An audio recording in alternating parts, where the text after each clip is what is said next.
حبايب قلبي عاملين ايه؟ يا رب دايما تكونوا بخير وفي احسن حال يا حبايبي يا رب.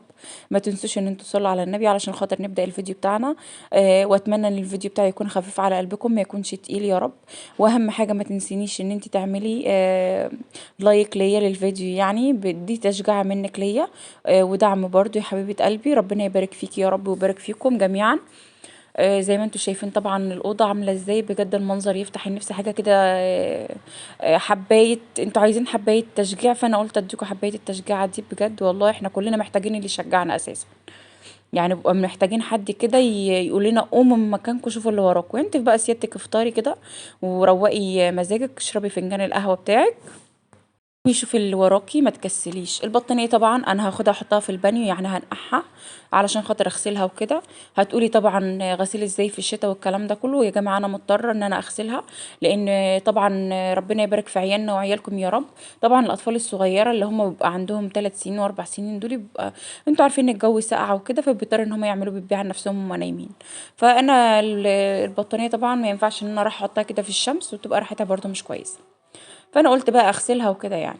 انا بالنسبه للسيف يعني هو اصغر اخواته، فانا بضطر ان احط له مشمع يعني اللي عارف المواضيع دي كلها. واحط له فرشه فوق منها برضو خوفا على الملايه، وخوفا برضو على المرتبه انها تبوظ.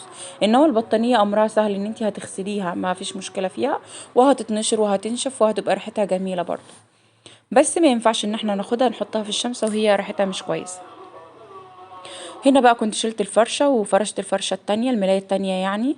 الملاية دي نوعها حلو قوي، وهي قطن وبتدفي حلوة جدا، يعني القماشة بتاعتها حلوة قوي.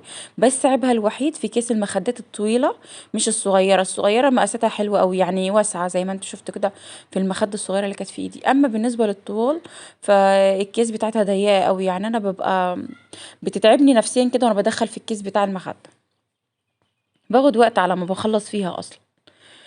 المهم يا بنات او يا جماعه يلي سامعيني وشايفيني، ربنا يبارك فيكم يا رب. ما تنسوش بقى التعليقات الحلوه بتاعتكم، يعني ان انتوا تكتبوا لي كومنت حلو كده زيكم، يفتح النفس يعني. انا بحبش الكومنتات السلبيه برضو يعني. مش ناقصين سدة نفس. بصوا بقى انا كده خلصت الاوضه ومليت البانيو برضو، حطيت اريال والكلام ده. انا ما حطيتش بقى ايه لا منظف ولا معطر ولا الكلام ده كله. انا جبت كيسين اريال من الدكان من عندنا هنا، يعني من قصدي من السوبر ماركت. وحطيتهم فضيتهم في قلب البانيو. عملت فتحت كيس وكيس التاني غسلت بالملي. او انا غاسله الملي بكيسين كمان والله. وهنا بدات انقع البطانيه، يعني فاتحه البانيو، فاتحه الميه في البانيو زي ما انتم شايفين اتملى. الحمد لله يعني. وهنا بقى جبت الغسالة عشان لميت الملي كلها في اليوم ده. انا لميته بجد. خمس سراير، وطبعا كان عندي ملي اصلا متوسخه قبلها، يعني مش هما شويه الملي دول بس، لا انا كان عندي ملي تانية بجد. المواعين عفوا احنا تهنا يا ولاد والله. الهدوم كتير، او هدوم الشتا بتبقى كتير، او هي عيب الغساله ان انتي لازم تغسلي فيها وتطلعي تشطفي وبعد كده تعصري زي ما انا عملت كده. بس هنعمل ايه، مضطرين يعني، مش لازم تغسلي فيها هدوم. كفايه يعني خلي الهدوم على الغساله الاوتوماتيك، اما الغساله دي استغليها في ان انتي لو عندك ملي زي حالتي كده كتير اغسلي عليها، والله بجد هتريحك على فكره. والجو بسم الله ما شاء الله بقى زي ما انتم شايفين كده، هوا وطراوه وشمس. حاجه كده والله جميله، يعني انا كان نفسي اقعد في البلكونه ما اخشش، بس الجو برد برضه. واديني خلصت يا ولاد، الحمد لله. نشرت، وطبعا انا عندي بلكونه تانية نشر عليها برضه.